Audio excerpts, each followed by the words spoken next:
Remaking Resident Evil 4 is a bad idea. Those are the words I said when the remake was announced during Sony's State of Play last year. Not because I hate the game, in fact, I actually think that it's kinda one of the greatest video games ever made. I know, it's a hot take. No, the real reason is that I thought it was unnecessary, maybe even misguided. In my eyes, there's two strong arguments for a remake. One, the original version has been abandoned on outdated hardware, making it unreasonably difficult to play on modern consoles.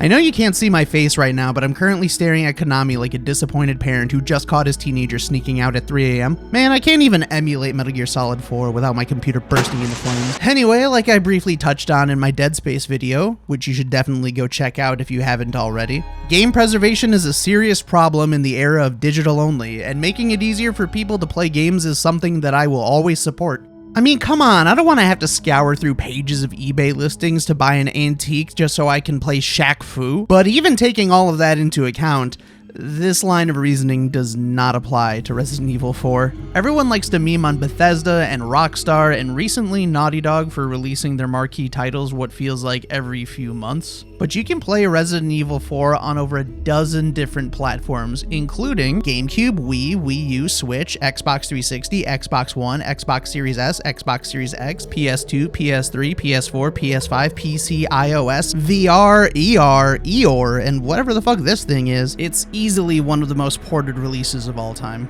So I think it's safe to say that the argument for accessibility can be thrown out the window. The second reason to do a remake is that the original's graphics or mechanics have aged poorly and could use a new coat of paint and some quality of life tweaks. Here's the thing though, some people might not agree, but I'm just gonna say it. I don't think that RE4 Classic has aged poorly.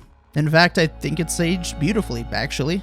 I mean, yeah, the graphics are a little bit dusty by modern standards, but at its release, this game's presentation wasn't just top of the line, it was ahead of its time. Here's a little test for you. Here's what third-person shooters used to look like. And here's what third-person shooters look like now. And this is the year that Resident Evil 4 came out. Do you see what I'm trying to say here? If you release a game today that looks like this, it's considered dated, quaint, or a throwback at best. Resident Evil 4 didn't just change the trajectory of Resident Evil as a series, it changed action games as we know them. Forever. The new standard for third-person game cameras would be up close and personal to the player. And while the camera may have been over the shoulder, the action was over the top, with a breakneck pace and cinematic set pieces. Both of these elements clearly influenced mega hit franchises like Gears of War, Uncharted, and yes, even Dead Space. Sure, some aspects of the controls are a bit awkward to revisit now, being the last vestigial remains of the tank controls that its predecessors were infamous for, but I firmly believe that those controls work to its benefit as an intentional and fundamental part of the game's design. We'll discuss why that is later, but if you don't care to hear any of that, and you just want a modern control scheme, the PC version has mods for people like you. You know, heathens. Suffice it to say, despite a few creaky elements, I think I've well established that this game is not only very playable today, but also widely available. And while a remake could, in theory, turn out pretty cool, it's not something that most people were demanding. I was also concerned about the direction the remake appeared to be taking, specifically in regards to its tone. One of RE4's biggest appeals was its unapologetic commitment to schlock. It still succeeds at being unnerving when it wants to be, but it prioritized action and comedy over scares and atmosphere. If earlier Resident Evil was The Evil Dead, RE4 was more Evil Dead 2, or even Army of Darkness for that matter. I have absolute control. Well, I really don't give a damn. Rain or shine, you're going down. I'll swallow your soul! Come get some. I don't care what anyone says, I still love that movie. Hail to the king, baby. From Leon dishing out more puns than Ellie on an Adderall binge. I've sent my right hand to dispose of you. Your right hand comes off? B-movie villains hamming it up and chewing the scenery like they're on an episode of Svengoolie. If you're one of the 3 people that actually got that reference, I love you. Indiana Jones level of absurdly massive boulders, lake monsters, Napoleon mechs. You're a secret agent saving the goddamn president of United States' daughter, for Christ's sake. It not only feels like a parody of blockbuster action movies as a whole, it borders on metacritical commentary on how goofy and nonsensical the series' plot had become. Many games that try their hand at self-awareness can't help themselves from turning to the camera with a smug look of irony. Resident Evil 4 doesn't point and laugh at the theatrics, it wears them earnestly on its sleeve. It doesn't jump the shark, it hops on and rides it like a mechanical bull. Leon S. Kennedy is here to chew bubblegum, You got a smoke? Got gum. spout corny one-liners, No thanks, bro. and kick ass. And I'm all out of bubblegum. So when the trailers for Remake dropped, showing a more dark and brooding tone, you can understand why it was a bit controversial, as I and others were worried that a lot of Resident Evil 4's personality was going to be watered down or lost in translation, and that some of the sillier sections of the game would be left on the cutting room floor. Actually, forget everything I just said, I was mostly worried about the dog. I swear to God, Capcom, if you so much as touch a hair on that poor puppy's head. All in all, Classic is, well, just that. A classic. A masterclass of game design and a blueprint for 3D person action games to this very day. It's in my top 10 favorite games of all time, it was my introduction to the Resident Evil series, and it was probably the first horror game that I ever played. If we're not counting Dino Crisis, which I won't because I never beat it. Now that's a game that actually needs a remake. This isn't a joke, you idiot. We were just attacked by a big-ass lizard. And considering this game was not only a masterpiece, but essentially lightning in a bottle, any successful attempt to adapt it was going to be a delicate balancing act that managed to be faithful enough to feel true to its roots, but be updated enough to justify its existence. That said, as more information started rolling out, my skepticism slowly started melting away, and my levels of excitement were becoming hard to ignore. It was being handled by the same team that worked on Resident Evil 2 Remake, which I loved. The opening village section looked visually spot on. Many of the game's weirder sections appeared to still be fully intact.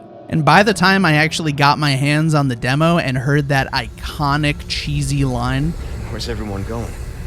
Bingo?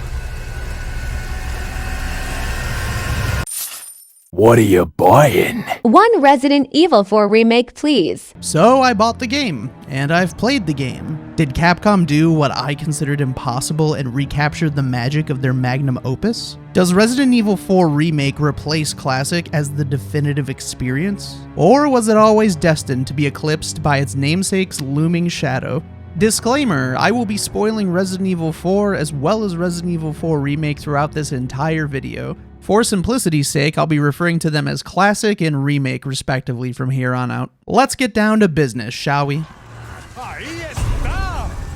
Here we go.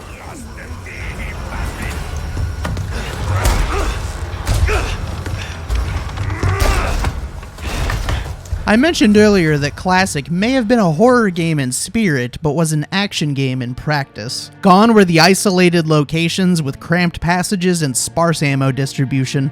RE4 was big and bold and ballsy. I don't take no shit from anyone. I don't have to find a hideout place like you.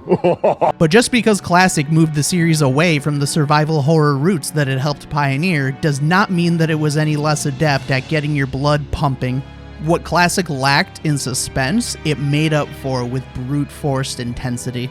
There's no better example to showcase this than the village's legendary introduction. Compared to earlier entries in the series, enemies are in greater number and far more aggressive here. Grab attacks aren't the only trick they have in their book anymore, so keeping your distance does not guarantee your safety. These guys got axes and pitchforks and sickles and are ready to chuck them at your head without a moment's notice.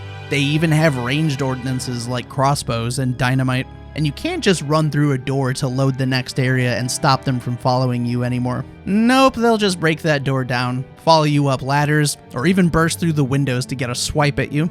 Attacks can come from above, from below, all around you, from any angle. This is why the decision to keep you stationary while shooting is a brilliant decision regardless of what people have to say about the controls. Every time you engage the enemy, your lack of mobility means you run the risk of getting surrounded or cornered. And with the new camera angle, taking aim actually narrows your field of view even more, leaving that paranoid feeling in the back of your head that a Ganado is about to sneak up and take a bite out of it. All of this combined with the pulsing encounter music that feels like an anxiety attack in synth form, and it all somehow manages to make these wider levels feel more claustrophobic at times than the police stations and mansion hallways of yesteryear.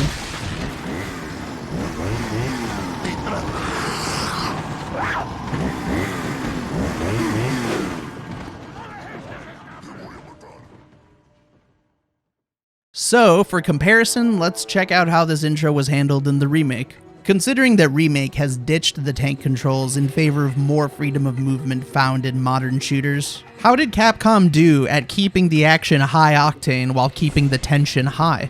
Well, I'm happy to report that Remake's gameplay is both more action and more horror than before.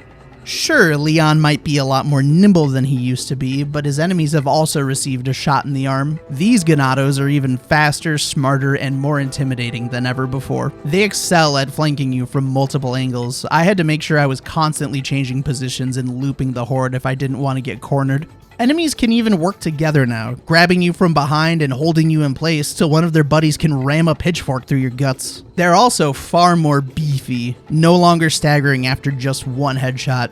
No, you're gonna have to dome them 2 or even 3 times first before they so much as flinch. And when you do take one down, there's a good chance they're gonna get back up again. If you see a down Ganado twitching, that means you have seconds to react and finish them off before they mutate and spring to life as a new enemy variant. The Broken Neck Ganado. These guys are straight feral, refusing to stagger at all anymore and instead charge at you full speed for a devastating grab attack. I really like this addition. It reminds me of when zombies would mutate into Crimson Heads if you didn't burn their corpses fast enough in Resident Evil 1 Remake. And of course, we can't forget about Dr. Salvador, the chainsaw-wielding, potato sack-wearing, leather-face wannabe, whose distant chainsaw revs growing louder and louder is one of the most unsettling sounds in video games.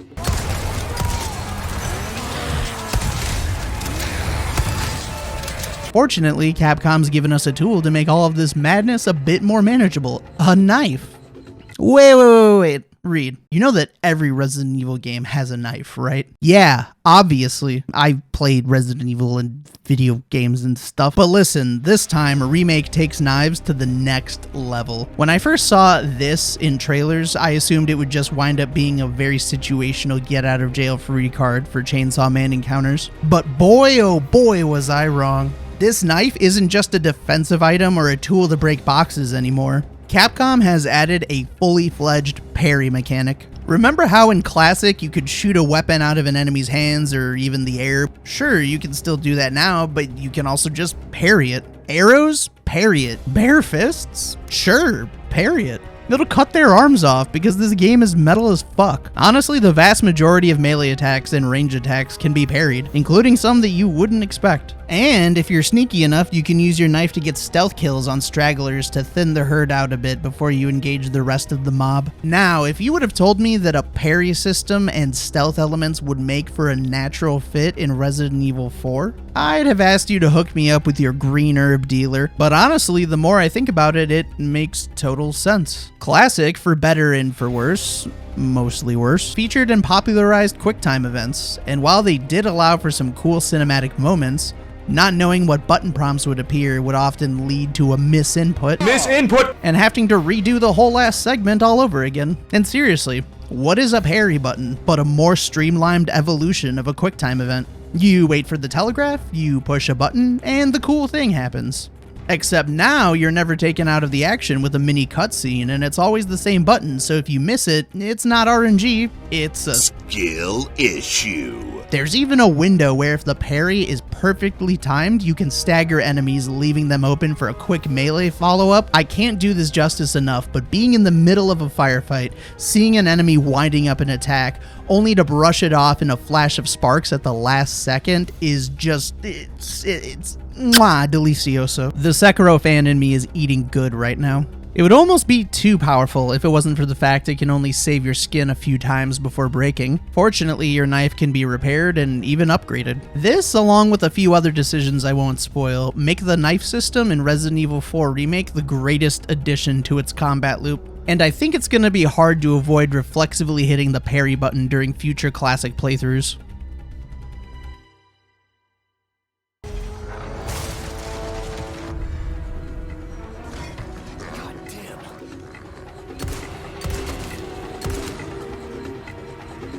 The knife isn't Leon's only new trick. Besides the parry system, you can now hit the crouch button to do an evade during certain enemy attacks, resulting in a perfectly timed and satisfying crouch or backflip. Sometimes to hilarious results.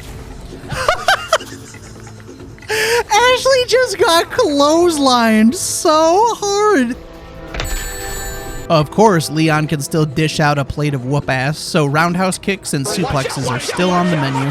But Leon isn't just proficient in hand-to-hand combat. Classic was also known for its huge variety of firearms and explosive ordnances, and Remake is no different. Nearly every weapon from Classic's arsenal is back and better than ever. From a diverse selection of sidearms, to shield-shattering shotguns, to sputtering SMGs, and semi-auto sniper rifles, you have an entire armory of tools at your disposal. A couple of guns feel a bit nerfed, namely the TMP, but most of them hit just as hard, if not harder, than their original forms. The Striker specifically has seen a beefy upgrade. Flash grenades can now be used to insta-kill any form of exposed Plagas parasites, making them far more useful than before. I can't lie though, maybe it's just the little pyromaniac in me here, but I would have rather they scrapped one of the frag grenade variations if it meant I got to keep my incendiary grenades. Ammo crafting is a new and welcome inclusion because now conserving your ammunition is more important this time around. You may be picking up a large amount of ammo and healing items in this game, but due to the larger and tougher mobs, you're going to be burning through them much faster too. Even though action with a capital A is still the focus here, you'll often find yourself having just enough ammo to blast your way out of a situation by the skin of your teeth. Organizing these resources is still done with Leon's signature attaché case, and while you can still meticulously arrange your item layout, the new auto sort function takes care of it with a single click if all you care about is efficiency. And if you were on the fence about trading in one of your weapons for a shiny newer model, I'm glad to say that your weapon's resale value now goes up as you upgrade them. So if you decide to pawn a gun that you've already sunk a lot of pesetas into, you'll get most of them back. And of course, this is all done through the best character in the game, the mysterious merchant. You didn't think I was just gonna gloss over the merchant, did you? Arguably the most memorable character from the original, the merchant makes a glorious return to form here. You could say that I was a little bit excited when I found him in my first playthrough. Over here, stranger. He's so dreamy! When I saw early snippets of dialogue before release, I was nervous that the new voice actor's performance wasn't going to hold a candle to the originals. Thankfully, while his voice is less memorable than Classic's Merchant, who sounded like he would gargle gravel to help soothe a sore throat, Thank you.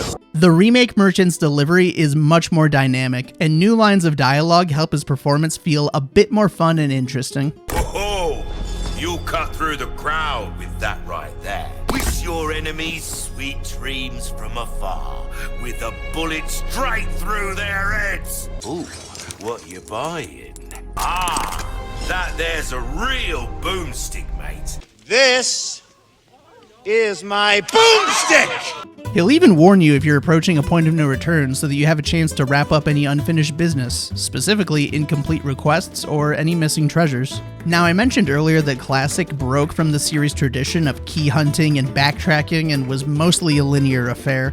But one exception to this rule was this part in the early game where if you shoot these blue medallions scattered through the village, you could go back to the merchant and be rewarded with a free gun. It was a fun little detour that felt right at home with the game's arcadey feel, but it's an idea that's never really used again. Remake is still mostly linear, but they've scattered similar bonus objectives known as requests throughout the game. They could be shooting more medallions, hunting some rats, or killing an elite enemy. Completing these quests and turning them into the merchant rewards you with spinels, which can now be traded for unique items and upgrades that you can't buy with regular cash. You'll also find various keys as you progress through the world, and they can be used to open up locked treasures that you couldn't access the first time you found them. Yep, finally Resident Evil 4 has an incentive to backtrack and survival horror level design, even if it's just a little bit. Another way to earn some goodies is to complete the challenges in the Merchant's Shooting Gallery. This minigame was a great way to break up the pace between chapters in Classic, and I think it's also received an upgrade. Remake's challenge requirements are more clear than in Classic and aren't just about accuracy anymore, asking you to take advantage of different weapon features like a shotgun spread or a rifle's penetration to take out multiple targets with one shot. And now, instead of just some extra pesetas, you earn tokens that you can spend to win suitcase charms that grant passive bonuses, like increased ammo pickups or faster running speed. Yep, they put a gacha game in Resident Evil. we live in a society. Also, I really love the playful changes they made to this game, like making the targets pirate themed and the colorful lights and music that play if you trigger a bonus round. It all does a great job at reinforcing that carnival game type of vibe, you know? That was like something you'd see at the fair. It reminds me of being a kid. Finishing all of these challenges with an S rank was a joy and allowed for even more fun interactions with the merchant. A perfect performance. Are you for real, mate? Fortunately, targets aren't the only thing you get to shoot at in this game. I know I've mostly gushed about the Ganados and the improvements that they've received, but rest assured they aren't the only enemies making a comeback here. Soldiers, cultists, these annoying ass bugs, the gang's all here, and even brought some new friends with them. These Minotaur dudes, while not as scary as the Chainsaw Men, will absolutely go Gallagher on your head with a sledgehammer. New forms of Plagas somehow crank the body horror factor up even higher. This one crawling around on the ceiling kind of reminded me of the flesh lips from Silent Hill 2. And you'll also be throwing yourself at a plethora of boss fights. Some, like the Verdugo, may feel nearly unchanged from the original, but their presentation still benefits from the more detailed visuals. This guy has never looked more like a xenomorph. Others, like Mendez, feel authentic to the original, but like on steroids. Parrying his slashes, evading his swipes, and weaving in between flaming bundles of debris that he launches at you from across the barn. The organized chaos on display here is really something. And some fights have been completely overhauled, namely the Salazar fight. In the original, Salazar's fight felt a bit too, for the lack of a better word, video gamey? He was stuck to the wall, you would shoot at his weak points on his tentacles and wait for his meat flower, I'm so sorry, to open up so you could do critical damage to his head and body. It was cool enough for the time, but it wasn't as interesting as some of the earlier fights. But now he crawls around the walls like an octopus from hell, leaving behind pustules that explode if you get too close and spewing plaga-infested bile, pouncing on you when you least expect it. The music for this fight also goes insane. This is basically an entirely new fight, and while I still prefer a couple fights over this one, it's still one of my favorites, and it finally feels like the epic moment that it was built up to be.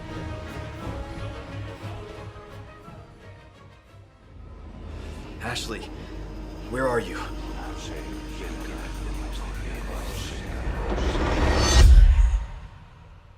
Your soul requires cleansing.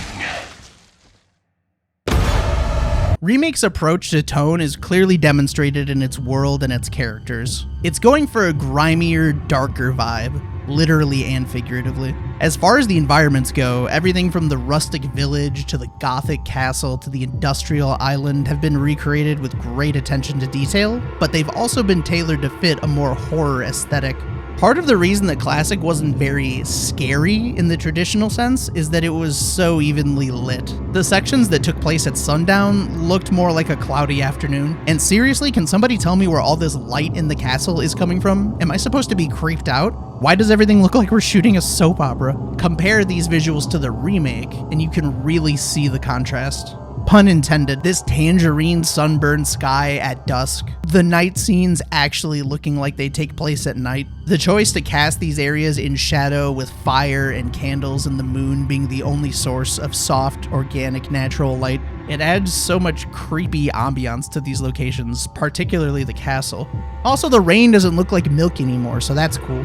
And the fact that the laboratory would be completely dark if it wasn't for Leon's flashlight makes the scariest part of Resident Evil 4 Classic even scarier in Remake. And these little touches like a rotting deer carcass, a sacrificial altar, an El Gigante skull, all of these gruesome details help Resident Evil 4's levels feel like a nightmare in the best way. And the corpse of this trapped dog. Oh my god! The dog! The dog is back! He's alive! He's okay! Still can't pet him though. Oh, I'd ask for a refund. Now, as far as the tone's effect on characters, this is where it can sometimes be a bit of a double-edged sword. Most of my concerns I previously held going into this remake turned out to be unfounded, but there are a couple missteps. Remake's main cast ranges from very solid to vastly superior. Leon in the original was snarky, overconfident, and sarcastic as all hell. No matter how grave the situation at hand or how traumatic of an event he just witnessed, he always had a smart-ass comment or a questionable pickup line loaded in the chamber. You did it, Leon. Thanks. You know, you're kind of cute without those glasses. Give me your number when I get back. Between an endless supply of wacky quotables and an allergy to not doing anything in the coolest way possible, Leon absolutely oozes action movie star charisma. Today, his character may overall be more troubled, still traumatized over the events of Resident Evil 2 Remake and the resulting fallout. See what I did there? But much to my relief, he still has cringy one-liners for days and is fully aware of the lunacy of his current circumstances. I'll let myself out.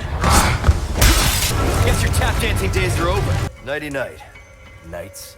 Another one. You guys are really starting to become a giant pain in my ass. Remake Leon may not be as cocky as classic Leon, but he is just as charming and more of a protagonist that you actually want to root for. Meanwhile, Lewis gets a significant improvement. His motivations are clear, his tragic backstory helps make him more sympathetic, his reduced horniness is definitely a plus. He also gets a huge boost in screen time, which gives us some of the best action sequences and moments of comic relief in the game. Fighting side by side with him, trading quips as he tosses me bullets from across the room like we were in an 80s buddy cop movie was a treat and has me excited to see how these companion mechanics would be used in a potential RE5 remake. But to my surprise, the best character growth from the original is far and away Ashley. Sure, classic Ashley is endearing, her damsel in distress role helps play into the action movie cliches this game is emulating, and she definitely makes for some of the game's most memeable moments. But in 2005, friendly AI was, let's be generous here, inconsistent. Escort mission was practically a dirty word back then, and they wouldn't figure out how to do it well for another 8 years. Her constant yelps of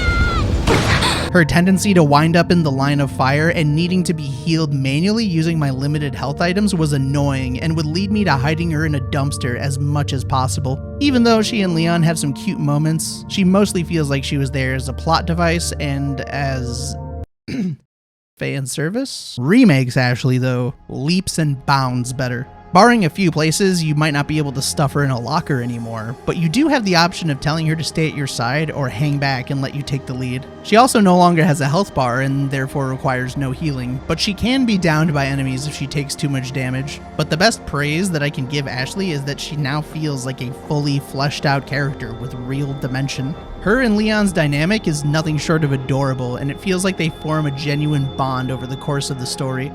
And since a little bit of foreshadowing let us know that this cult does not fuck around, we're genuinely concerned for her safety whenever she's not with us. She also actually does her best to not be completely useless and is actually helpful in various situations. Brawling it out with these Plagas-infected suits of armor, only to see her smashing these lanterns over their head to freeze them in place for me, was a really unexpected but pleasant surprise. She also has by far the best voice acting in the game, and honestly, I don't think I'm exaggerating when I say that it's some of the best voice acting I've heard, period. The way her voice cracks and screams and when she's trying to hold back her tears. Her trying and kind of flopping to play it cool when flirting with Leon. Hey, Leon, there's some armor. Bet you could use it like a bulletproof vest. Little old-fashioned for my taste. Jumping across chandeliers, seriously, who does that? So, you do a lot of missions like this? Her having a nervous breakdown out of fear for what the Plagas are going to do to her body and mind.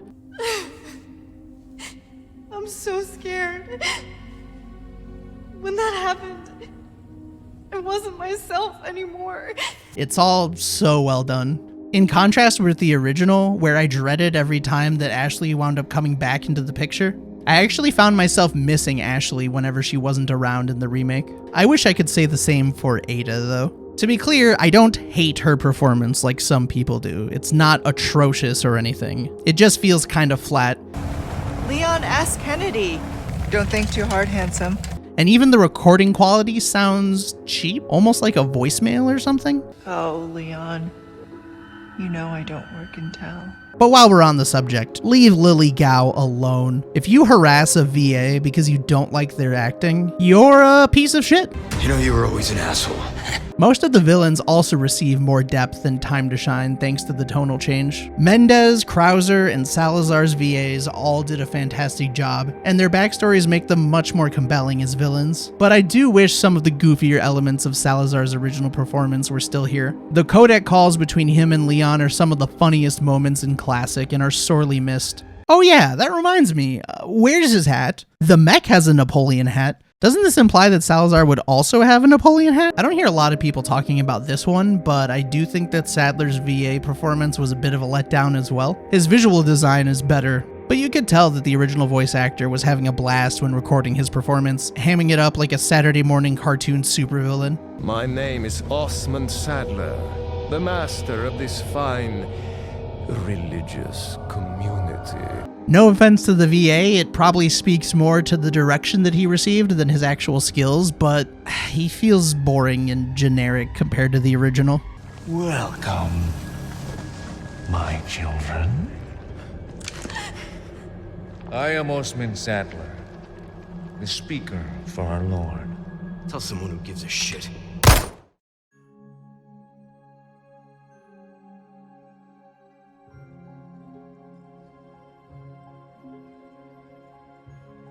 So at this point, we've come full circle, and the title question still hasn't been answered. Is Resident Evil 4 Remake the lesser of two evils? Resoundingly, no. Absolutely not. Pretty much every single one of my worries and paranoias about one of my favorite games getting butchered were debunked. The encounters remain intense, the controls have been streamlined while remaining snappy. The knife system adds more to the combat sandbox than I ever could have expected. The enemies and environments feel authentic but more corrupted and disturbing. The item balancing, expanded exploration, and darker atmosphere inject true survival horror elements into RE4 for the first time without diluting its action movie ambitions. The cast is given a whole new level of depth. This is everything I thought an RE4 remake should be, and then some. However, do I prefer Remake to Classic? That question's a bit more complicated. With Dead Space's remake, it was more or less the same game, only with the rough spots sanded down and some clever tweaks made to meet the original's full potential. Because of this, I can't imagine going back to play the original Dead Space over the remake. But while Dead Space Remake was a refinement, RE4 Remake was a reframing. When these devs were tasked with recreating this benchmark title, they very well could have just done a one-for-one recreation in the RE engine, collected a check, and called it a day. But instead, it seems they had a vision for RE4 Remake. Use it as an opportunity to tell a new story and go places the original couldn't. While there is a clear reverence for the original on display, they do play on your nostalgia and use it to subvert your expectations many times. Not only do I respect that, I think it works wonders most of the time and gives this game its own sense of identity. But achieving that new identity did require some sacrifice. Some of our characters lost their campy charm to varying degrees, and some of the goofiest set pieces like the gondola, the Salazar mech, the lava room, the laser room, the underground tombs, the bulldozer section, and the U3 fight were either scaled back significantly or completely removed. Granted, these are fairly minor complaints. I understand these changes and cuts were made in the interest of pacing and tonal consistency, and what we got in return was a watertight campaign with more rich characterization. But I'd be lying if I said I didn't miss some of Classic's wackier indulgences. Maybe we'll see them reworked into some future DLC if we're lucky. Originality also scores a lot of points for me. Remake can only reach the heights it does because its foundation was so solid, and Classic's impact on the industry cannot be overstated. So Remake doesn't render the original obsolete like Dead Space Remake did for me. But then again, does it really need to? They're both incredible, just different. I will absolutely still be replaying Classic from time to time, but I've already sank over 70 hours into this remake. I'm on my 4th playthrough, getting ready to start routing an S+ professional run, and I'm having a ball with the new Mercenaries update. This is the best game I've played in 2023, and I wouldn't be surprised if nothing else manages to dethrone it by the end of the year. And that's saying a lot considering how stacked 2023 is looking already. Although that new Zelda trailer is looking pretty juicy right about now. Might have to cover that one in another video. But for today, I'm gonna wrap this up. There's no mincing words here. Capcom brought their A game. They took one of my favorite games of all time and remade it into one of my favorite games of all time again.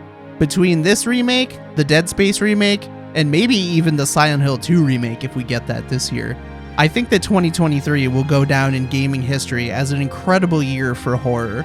So thank you, Capcom. Thank you for giving us what might be the greatest remake that I have ever played.